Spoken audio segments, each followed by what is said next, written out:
I think diversification is great. But I would say in moderation. And just a side note, like even with, let's say personally, like what we do, like with Airbnb and Turo, it's still, they're two different things, but they coincide as far as like the rentals and short term. Our renters at the Airbnb, they book our cars. The people who book our cars, yeah, it's all peer to peer. People who book our cars are, sometimes interested in the other adventures we have going on too. So we're still diversified, but it's still all able to like work and coincide with one another. So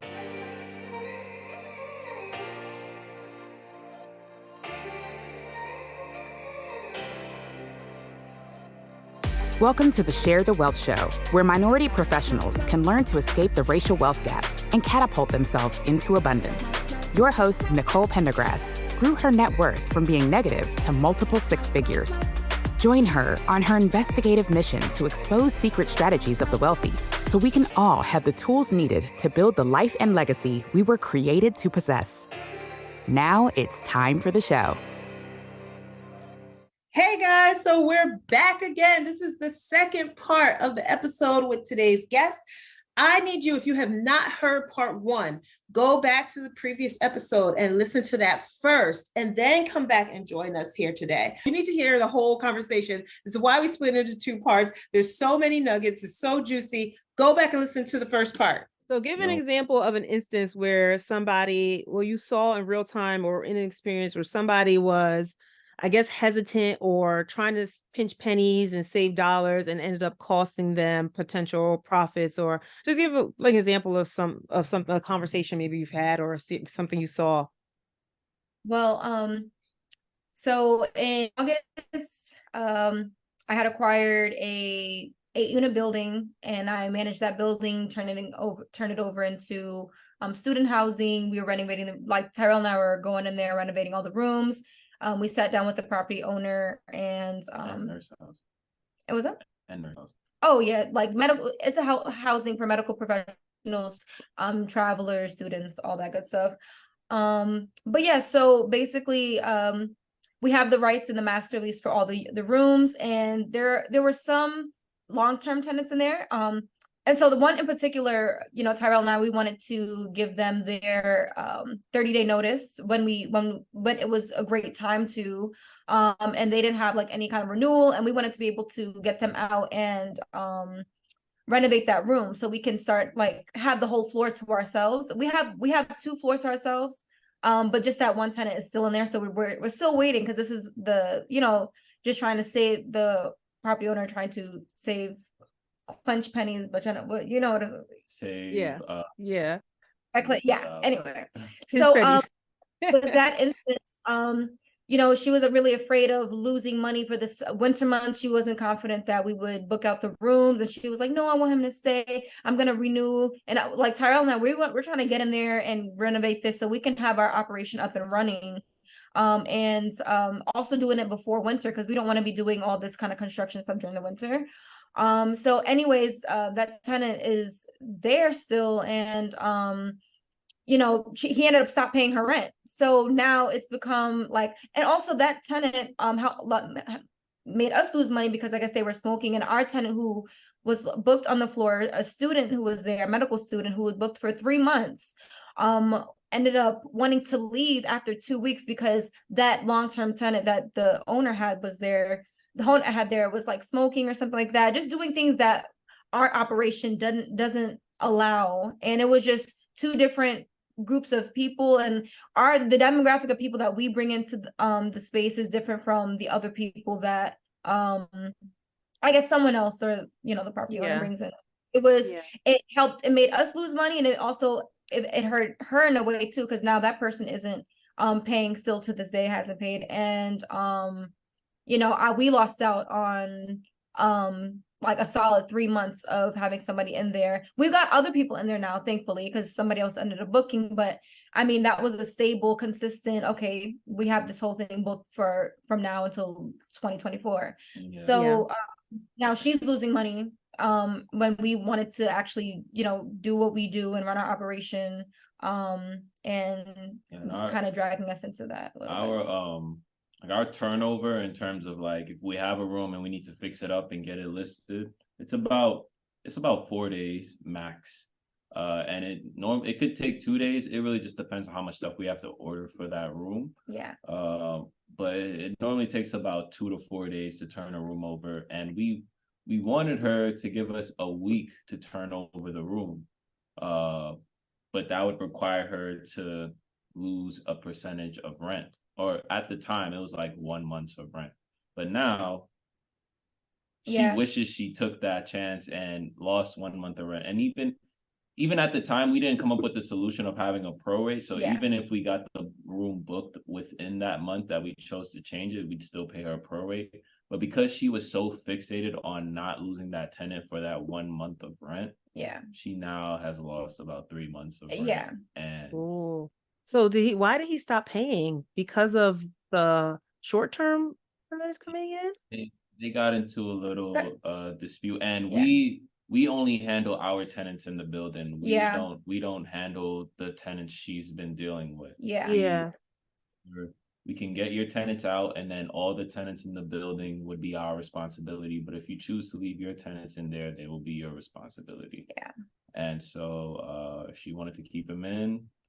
Now she's not getting paid for that room, and she can't kick them out due to New York State laws. And that person's lease is almost up, so thankfully we'll be able to get in there. And I have a full lease on all the rooms. So once the agreement they have with the together, the landlord and the her tenant, once that's over, I can step in, because it's technically like I have a lease and I pay the full rent for the whole building. So now in my space, now you're technically like trespassing at this point. But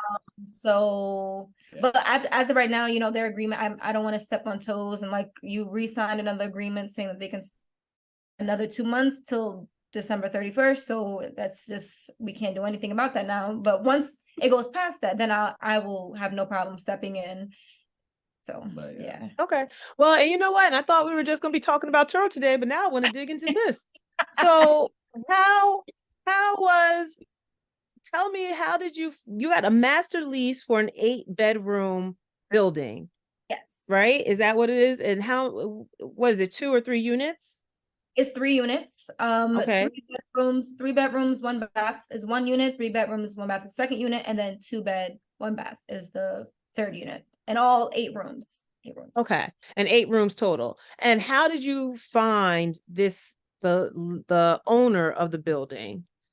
So a friend that knew that I was doing Airbnb here in Brooklyn and all that stuff.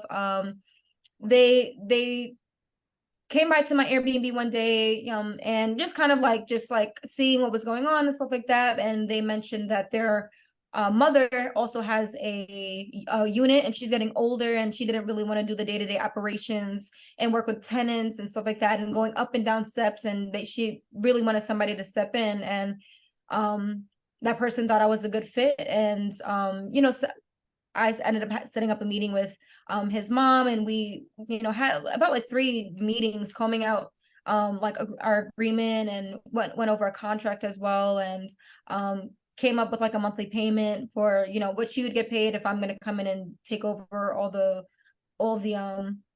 rooms and stuff like that. So that's kind of how I found her. So it was through a referral, basically. And we were able to turn her place over since August, and now we've pretty much. So how much did you put into, you said you went into the rooms to turn rooms. Did you have to do any major renovations to upgrade the rooms to a standard where you could get people coming in for room rentals? Yes. So when people want to work with the management company, want to work with our management company, our undeniable deal is that we'll come in and renovate the rooms, renovate the place for you. Basically, small renovations, interior design, where we're investing in the place. So ultimately, I think I invested about $10,000 renovating all the rooms, and bringing them up to standard where they'll be competitive on the market and competitive on the platform of Airbnb, Booking.com, VRBO, all TripAdvisor, all these platforms. And the place really needed it. It was very, I want to say, not dilapidated, but just old, it just needed a lot of TLC, and a lot of renovations, painting, new electrical work, different things like that. So yeah, we invested in the rooms and turned it over, and there's a complete before and after of the rooms now. And yeah, so we agreed to that, and then we put it on the platform. Yeah, then we put it on the platform, and we upcharge, of course. So I mean, not upcharge, but just charge what it's worth at this point. Looking to build wealth with real estate? Are you all tapped out on YouTube University and ready to get help tailored to your specific situation and goals? Have you always known that you are a little different from the crowd, that you never liked following the status quo, and that you're just tired of living in mediocrity? You want to build wealth on your own terms outside of Wall Street? Well, then maybe the Microfamily Mavericks Mentorship Program can help with that. It's a community where I handhold you through the process of buying your first small commercial multifamily building, because not everyone is ready for 100 units out the gate. Why multifamily? Because it gives your rental income a hedge against vacancy. Imagine what happens when your single family rental tenant leaves, right? And why commercial 5+ units? Because you have much more control over increasing the building's value in the commercial space, and then in turn, increasing your own net worth. Starting small is a stepping stone to so much more, because then you can tap that equity and buy another building and another and another, and you get the point. So increasing your cash flow and your ability to be job optional along the way. It's all a part of the journey. So if you think big, but you want to start small, and if you know multifamily real estate is a way for you to open the door to building a life of freedom, abundance, and legacy, but you just need someone to guide you step by step, and you want to be surrounded by other people on the same journey, doing the same thing, then just click the link in the show notes to find out a little bit more about the Microfamily Mavericks, and I look forward to potentially seeing you on the inside. So now back to the show. Yeah, for the room rental. So these are basically short, they're midterm really, because if you're doing like medical students and like maybe traveling nurses and things like that, they normally need to stay for more. They're not staying for a weekend. They're like you said, like a few months or something. But are you doing it as a monthly rental cost or a weekly rental cost or nightly? Like, how do you price it?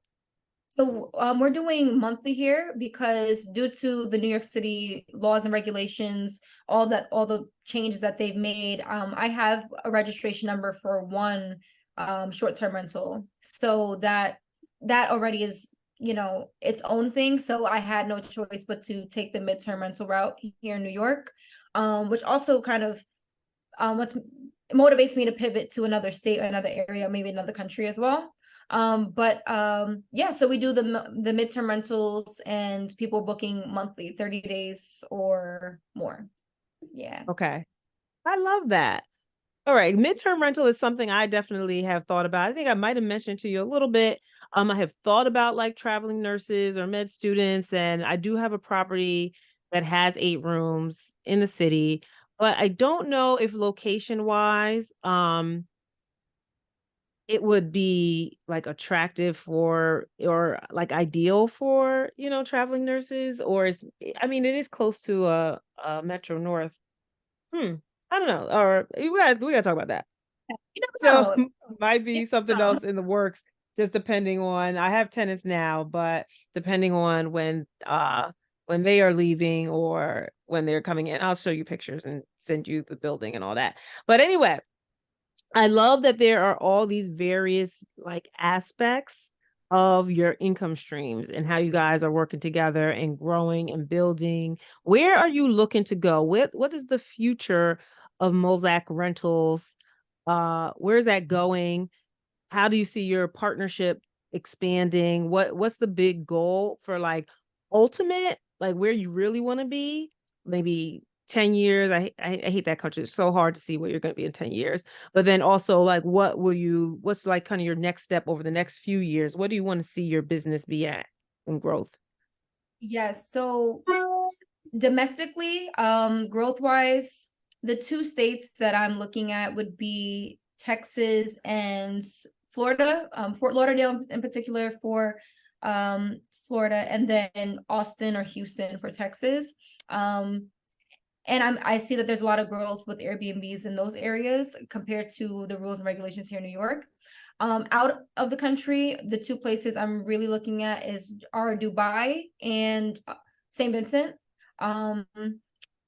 St. Vincent, well, I'll start with Dubai. Dubai, because Dubai, I love the business model that they have in Dubai. As far as what you make over there, you keep. There's no taxes. They're very pro entrepreneur spirit. And they're also really advocating for Airbnb hosts to come over there to help add to their tourist their tourist 10-year plan as well. So that's something that really sparked my interest. And even when it comes to buying property in Dubai, all you need is the current bill of where you're currently living now, your passport, and there was like one other thing, and no credit score is not even a thing. So it's 3 solid documents. It's just your passport, a bill that states where you currently live, and I believe it's your birth certificate. So just those 3 things, and 20% down. So that's really, like, I think they're making it easier to really pursue entrepreneurship.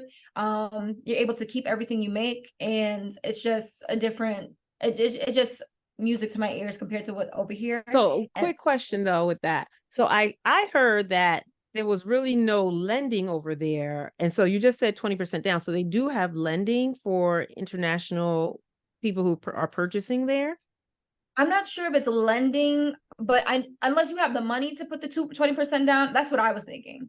If you have the money to put the 20% down, and then... Yeah, you put the 20% down would be your cash, and then the 80% would be financed with, whatever the loan is for lending purposes. But I thought I heard someone say that, well, you had to pay for the whole building in cash. And I'm like, who has that in cash? I mean, some people, but I'm not too sure about maybe that. that was a mistake. Yeah. That definitely requires more research, but from the basic kind of, I want to say, like, from the surface level of the information that I've seen, it does require more research, but it's something that's motivated me to want to dig more into it and figure it out. Yeah. And I also did hear, even for people want to start Airbnbs, I did see something about you need to at least put 6 months of rent down, and that's also something.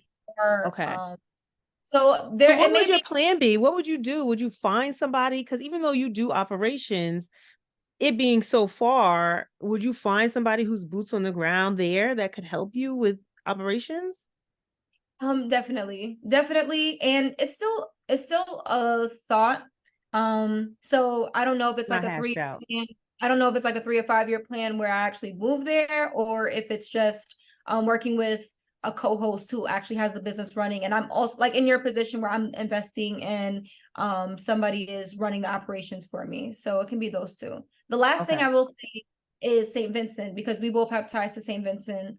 His family is building, you can also talk about it, like a boutique hotel in St. Vincent right now. And where his family lives is very close to the new Sandals Resort. So there's a lot of entrepreneurial activities that can be,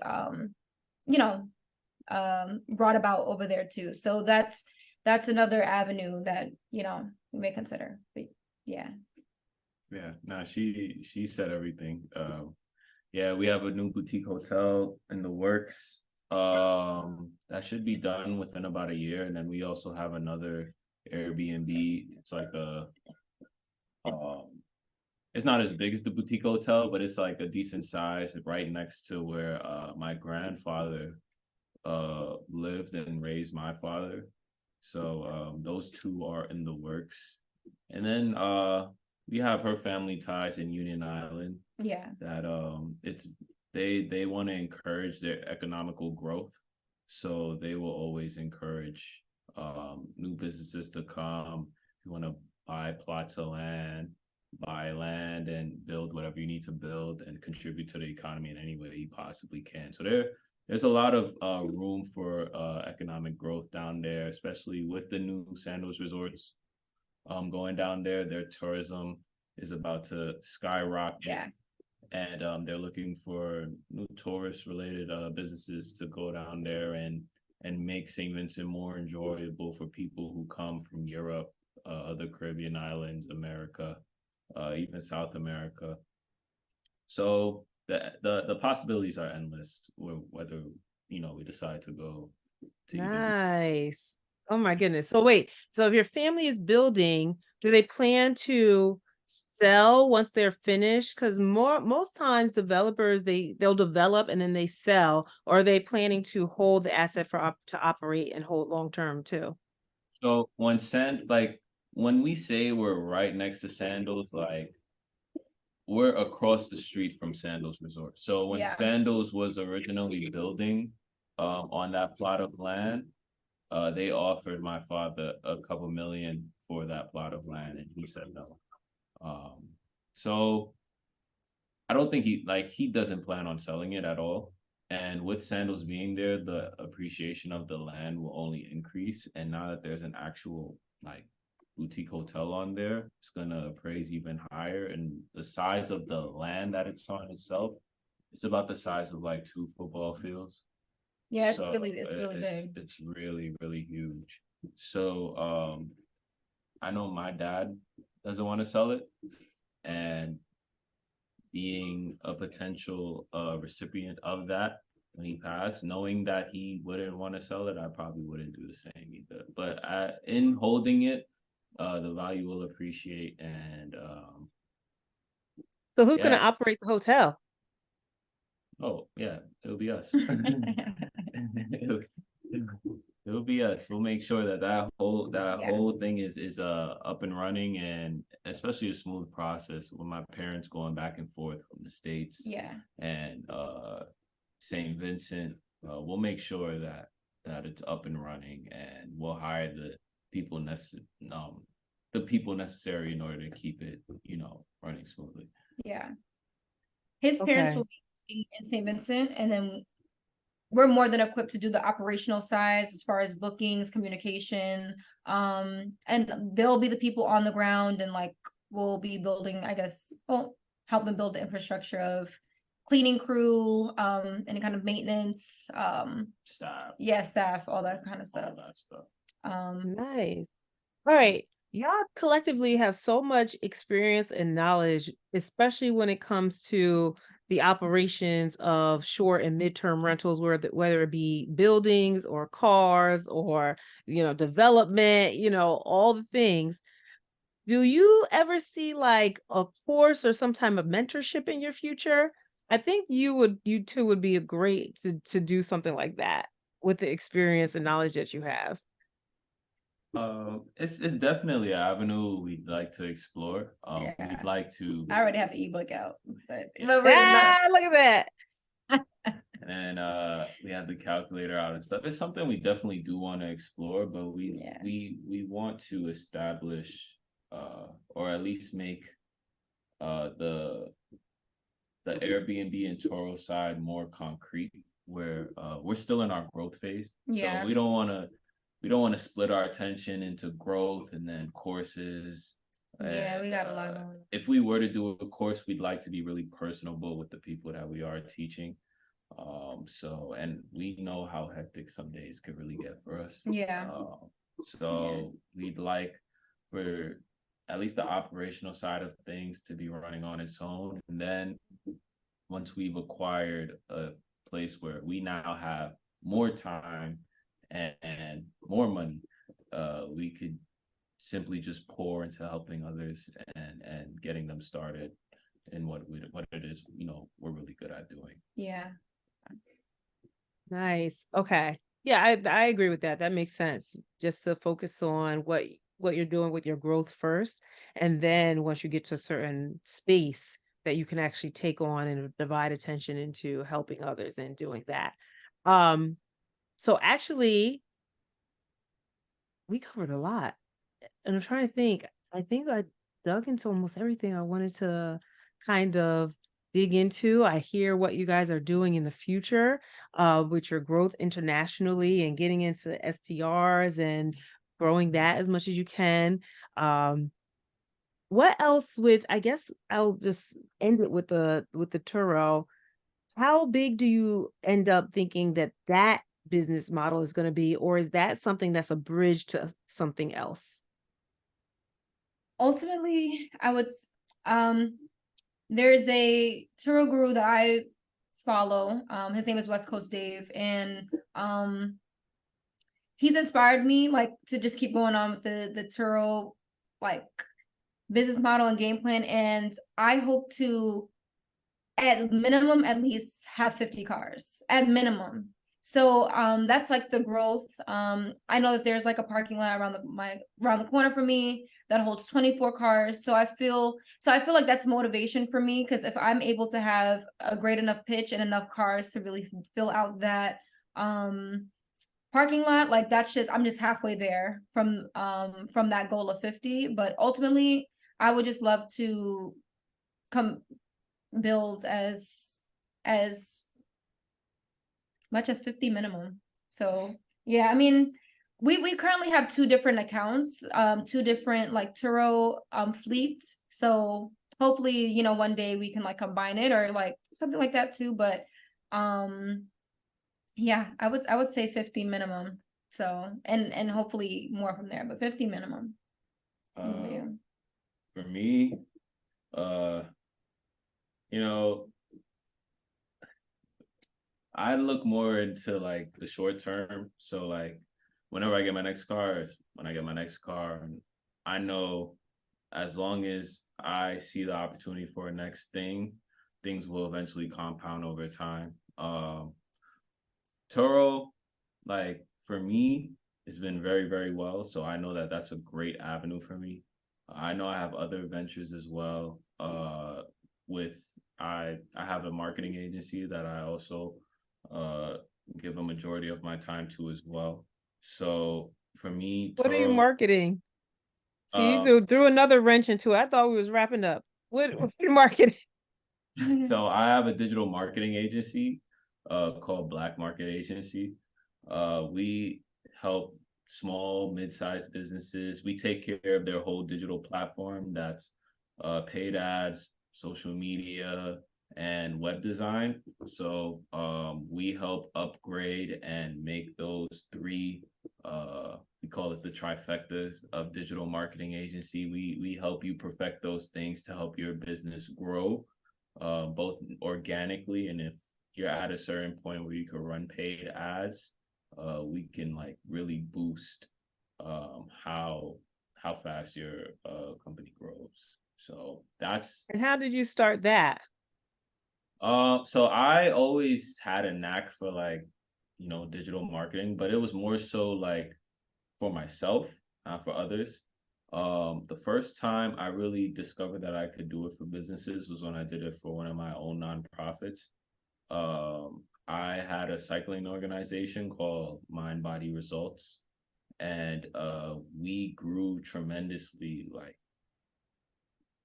like beyond what I even thought we could during the pandemic. And I think it was a matter of like timing just being perfect, with all interactions just being off limits. Cycling was one of the few things that you can go outside and be active and do. So we grew like sporadically throughout COVID. And I was just implementing different marketing techniques that I've learned through all the failed businesses that I had before doing the nonprofit. And I kind of just brought it all together, and like we had thousands and thousands of cyclists.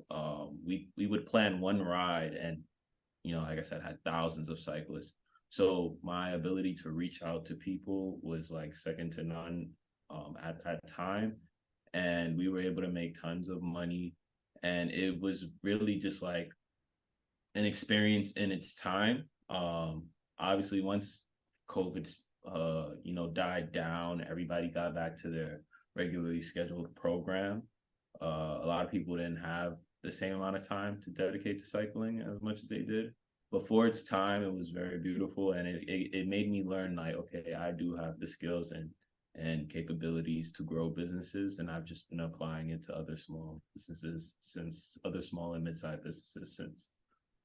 Nice. See, I can't believe we're gonna talk all this time. You was gonna plug your other ventures that's going on. Y'all got your hands in everything over here. I love it. Love Are it. you enjoying this episode? Then stop what you're doing right now head over to Apple Podcasts and leave us a rating and review. It really helps our show get pushed to more people who are looking for the information that we're sharing here. We have to share the wealth. If you listen to us on YouTube, make sure you like the episode that you're listening to right now and subscribe to our channel. Then share the channel with somebody else. There are people out there looking for the information you're listening to right now. So make sure you share it with someone who you know needs it. Now, back to the show. Okay. So what we're going to do now is go into a segment that I call Digest with the Guest, because we normally the answers to these questions are just super insightful and they give us a lot that we need to chew on, little morsels and bits of, information. So we got to have time to digest it. So, very first question is Warren Buffett. Let me see. Why am I having? All right. Very first question. Warren Buffett said that diversification is protection against ignorance. I kind of take that to mean that basically people diversify because they don't really know what they're doing, and that's to like save themselves kind of thing. But what's your take on it? And is that like a good or a bad thing? You want to go? I would say it depends. Especially in the market when you're investing in the stock market, diversification is great because you don't things are going up and down and you just want to be able to have your money diversified. In real life and when you're actually working, sometimes that can be a distraction if you have like a lot of things going on and your time is being split into so many different things. But at the same time, if one of your businesses is having a down season, but another one is, flourishing, you're able to level out. So, I mean, what I would say is I think diversification is great. But I would say in moderation. And just a side note, like even with, let's say personally, like what we do, like with Airbnb and Turo, it's still, they're two different things, but they coincide as far as like the rentals and short term. Our renters at the Airbnb, they book our cars. The people who book our cars, yeah, it's all peer to peer. People who book our cars are, sometimes interested in the other adventures we have going on too. So we're still diversified, but it's still all able to like work and coincide with one another. So I think it just depends on what the diversification is. I believe in concentration. I think diversification is a safety net for people who aren't experts in what they do. Because if you're really good at something and you do it really, really well, there's no reason for you to do anything else. And then once you become really well at something, then you could start diversifying. But it's like a cup of water. In a cup, you could see a lot of water, but if you pour it on a surface, you're very spread thin. It's not that much of water as much as it is in a concentrated object. So I think like if you can become an expert in something and put all your eggs in one basket, I mean, that's how most businesses are kind of started off. You don't start off doing 3-4 different businesses. You kind of start off in one business and you put your all into it. And sometimes it works, sometimes it doesn't. Or something fails and then you have to pivot and do another one. Yeah. But I mean, what you take from failed businesses are the things that aren't tangible or the things that you've learned. And then you apply to the next one, you apply to the next one until all of those skills are put into something that actually does work. And then once that one thing that works takes off, then it's like, okay, I have something that's going really well for me. If this one thing just like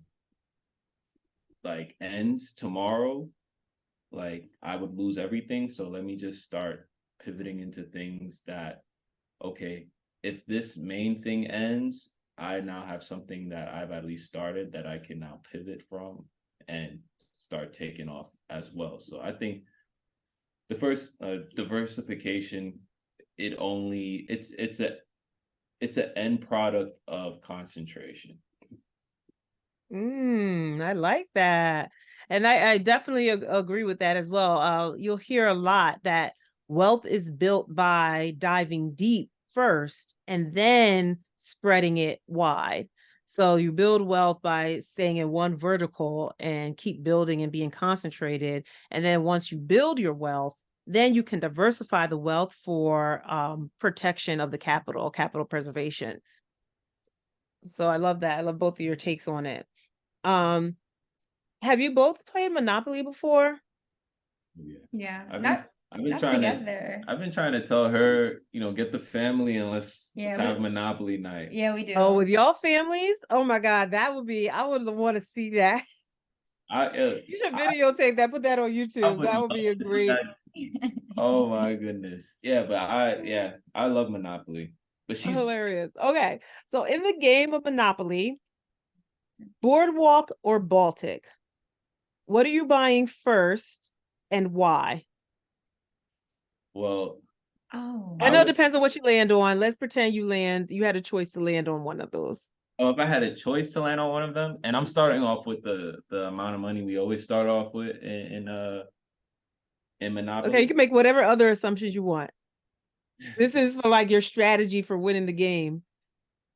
Well, it really does depend, because Monopoly is half chance and then it's half strategy, because you can only apply a strategy on what you land on. So if I land on Broadway first, I'm buying Broadway. Boardwalk, right? I'm Boardwalk, sorry. Yeah. Boardwalk. I knew what he meant. If I land on Boardwalk first, I'm buying Boardwalk. But I will say Baltic is the easiest to develop and make a weapon, because it's the cheapest hotels. And I mean, it's the cheapest houses, and it's probably the easiest to get to a hotel. And once it's a hotel, it's on even playing field with everything else for the most part. So those are my two strategies. But Boardwalk, I would buy Boardwalk because you could always use it to negotiate it at the very least.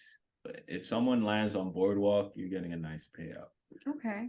I'm gonna have to pass because I haven't played Monopoly enough to even like Boardwalk or Baltic. If I was playing, I would figure it out and know, but yeah. Oh, that's fun. That's cool.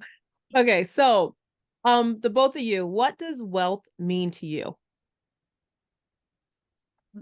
Wealth, to me means freedom. It means freedom and just an opportunity to, I want to say, help other people and change other lives. I think if you have wealth, let's say you have businesses, you're able to employ other people, you're able to help other people. And ultimately, I feel like it's, the financial freedom. Yeah. I'd say it's a combination of like three things. First is, and they're all like kind of a byproduct of like the combination of wealth. But wealth is an abundance of choice, great health, and the ability to influence. So I put like those three things together. Once you achieve wealth, you'll be able and you have those are your 3 units of measure. Do you have an abundance of choice? Do you have great health? Or do you have the money to provide yourself great health? And then do you have the ability to influence people in whatever you are expert in? So you don't need $10 million, you don't need $100 million for that. But if you're in a space in life where you can have an abundance of options for whatever it is you want, and time and then you're able to help people in what it is you're good at, and then you're able to have great health, and that's what wealth is to me. Okay, cool. I love that. All right, so the next question is, we ask each guest to come up with a question for the next guest. So while you're thinking about what your question would be for the next guest, the question that was left for you is a 2-part question, because last episodes were from two guests as well. 1, how are you helping to change the world? So we'll go with that first. If you both want to answer that, how are you helping to change the world? I guess in current day, I guess so far what I can say is how I'm helping to change the world is I am adding value to the travel industry. I'm adding value by providing shelter and also transportation for people who need it. And I feel like just for it being so convenient with today's day with technology and being a part of the systems that I'm connected with now, I think that's my inkling of helping to change the world. And hopefully that can definitely become something bigger. But as of right now, just helping to add convenience and add value to transportation and travel. Perfect. Great answer. I think like, I don't know, like if you ask me how I'm changing the world, I wouldn't know, but I know how I change people's life on a day-to-day basis, and those lives that I do change might change other lives, which could then eventually change the world. I haven't reached a level of influence to be like, yeah, I've changed the world, but I would like to get there, and I'd like that to be my legacy, like where my name lives longer than my lifespan. So yeah, I think like that's the end goal for me. I'm not sure how I will do it, but I know when that opportunity presents itself, I will grab onto it. Like I've never grabbed onto anything in my life, but I'm excited to see what I do to change the world. Nice. I like that. It's like the butterfly effect. You know, every little thing, or like when you throw a stone and there's like a ripple in the wave, you never know how that is going to make big changes somewhere else that you don't even know the one action you took is how it's affecting other people and how it's making changes, right? Okay, the second part to the question is, do you put your toothpaste on the toothbrush before or after the water? After. I do it both. I do after. You do it before and after? Okay. When she asked this question, we all were cracking up laughing, like, what kind of question? And I was really thinking about, what do I do? Do I put I do it after, but sometimes I do it before too. But if I do it before by accident, like I just put the toothbrush under, I have to do it again after I put the toothpaste. And I don't know why I need the water on after. So actually, I guess the sentiment from that, well, there's going to be a lot of judgment if you don't put the water on after the toothpaste. Oh yeah. It's So you could do it both, but if you do it after, if you just do it before and not after, I guess there's judgment. no problem. It's absolutely no problem. It's like cereal. Like, do you put the milk before the cereal? Like, Yeah. The exact scenario. She was like, "Wait a minute, you put the milk after the cereal." yeah. Some people Wait, put do the either of you put the milk first? no. We put the cereal first, but there's some people who put the milk first and then put the cereal. I'm like, yeah, Wait, you actually know somebody who puts milk first? I know people like that. Yeah, I know. Yeah. I can't even imagine. Yeah, it's insane. I have a friend who makes tacos and then he starts by putting the cheese on the bottom. I'm like, who puts cheese at the bottom of the taco? Like, yeah, I know some people who do things differently that is very questionable. But I now we don't have to judge try them. that. Because maybe if you're putting the cheese on the bottom and then maybe you're putting the meat right on top of the cheese, And maybe that helps the cheese melt more.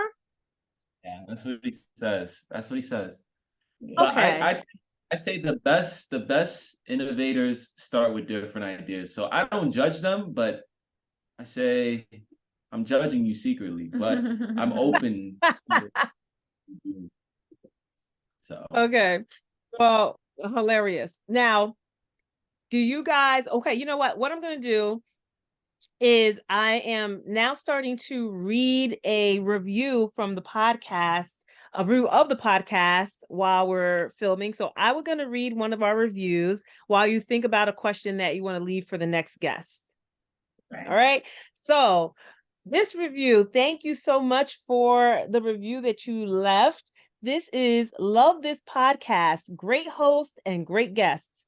I love this podcast. Nicole's story is inspirational for me as a new investor, and all of her guests are always great. They are experts in their fields and always add so much value. If you are focused on building generational wealth, you will always find some kind of value from every episode. Okay, so thank you so much for leaving that review. And if you're listening and you have not left a review on Apple as of yet, please head over there and leave us a rating and review. That helps us reach more people, get these stories and these inspirations and the roadmaps that other people have traveled. We get that out to more people so we can help our community build wealth together and change the dynamics and the face of what wealth looks like, right? Okay, so back to our regularly scheduled programming. Question, do you guys think of something? Yes, I have one. Okay. My question for the next guest would be, how many businesses did you have to start until you were able to have the business that is most profitable now? So basically asking how many businesses did they have to go through until they got to the one that they know is the one and the one that's most profitable for them. Okay, love that. Tyrell, you want to go off of that question, or do you want to leave it at one, or you want to add a different question since they had to? This could be a tour if you. I have my own question. Okay. My question is, to pick an industry, think of the smallest inconvenience and how would you change it? So pick a smallest inconvenience in any industry. Any industry. Okay. Pick the smallest inconvenience. And how would you change it? How would you change it? And how would you change it? So it could be like the sleeping industry and waking up tired. Like if you could change that, I would change it. Create something where you never wake up tired. What? You know how productive people would be if they could never wake up tired. Exactly. Okay. Cool. Maybe get 8 hours of sleep and wake up with the same awakeness. Love that. That's how businesses are built and made, right? So maybe somebody comes up with an idea from hearing someone's answers to that question. So you never know where that's going to go. Butterfly effect. You see something out where there's some new sleep deprived solution, we're going to know where it came from. Okay. So thank you so much for coming on, sharing your mindset, your experiences, your journey, what you're looking to do next, and your growth. And it was definitely hearing you guys talk. I can see where your mindset is and how that's really led you to where you are today and all that you've accomplished and what you will be accomplishing in the future. And I just thank you for sharing the story because that's super inspirational. I know there's going to be people listening who got so much inspiration and information and basically a roadmap of something to consider that maybe they were scared to jump into doing Turo, right? And maybe now they'll be open to, at least taking that next step through the fog, right? But if anyone wanted to get in contact with you, how should they reach out to you? What's the best way? Yeah, you can follow us on social media. For me, mine is Briana Mulzac, BrianaMulzac. And then for the rentals, it's going to be Mulzac Rentals. You can follow us there at MULZAC Rentals, RENTALS. And yeah, also our what email, platform is Briana. that? Oh, that's Instagram. Instagram. Okay. Yep. And then mine is a little bit more complicated. I don't have the luxury of having my full name available as a user tag on Instagram. So mine is Black_Ty, but Black is spelled with a V instead of an A. So it's BLVCK_TY. And then we could follow Mulzac Rentals. You could follow Black Market Agency, which is also BLVCK Market Agency. And then my email is Tyrell at mulzacrentals.com. Yeah, so all of those are ways of contact. Perfect. So anyone want to talk to them, get a little bit more information, maybe, dig into some more details on what's worked and not worked and all the different business ventures that they're in. If you're interested, they are very open to having that conversation and helping you maybe taking that next step on your journey, right? So thank you again so much for coming on today. Oh, you know what? I did want to ask one more thing. Either the calculator or the PDF, the Turo PDF that you had sent me before, are we able to provide links to those for people who want to play around with that? Yes, I have a link to the Turo explaining the whole PDF on Turo and how to get into it and how to purchase cars and things like that. And then he has the calculator. Yeah, it should be on the Mulzac Rentals Instagram if you look in the bio. Yeah, but I'll also send you the links too. So okay, perfect. Because then I'll put it in the show notes. So anyone want to play around with the Turo rental calculator, or you want to see the document on, some of the background. The document that Brianna put together is very, very detailed. The calculator, I had no clue that Tyrell made that himself. I thought that was something from you think you're not changing the world, but I thought it was like from some person who has some big course or something out there, but you made that yourself. Like, super impressed with the information just in those two pieces. So if you were looking to get into Turo, I think those two things will really help you at least get started with some market research. All right. So that's a wrap. And thank you guys for coming on and sharing your journey with us. No problem. And we're about to go drop off a car into the city now. So yeah. Okay. All right. Well, I'll let you go do that and handle your business. And again, thank you. And everyone, I will see you next time. Yes, thank you for having us. Did you love this episode of Share the Wealth Show? Be sure to connect with Nicole by following her on LinkedIn, Instagram, or Facebook. If you picked up any of the gems that were dropped by today's guest, make sure you not only put them in your bag, but if you know of someone who would benefit from this information, don't keep it to yourself. Share the wealth and make sure to leave us a rating and review. We'll see you for next week's episode. Subscribe so you'll be notified.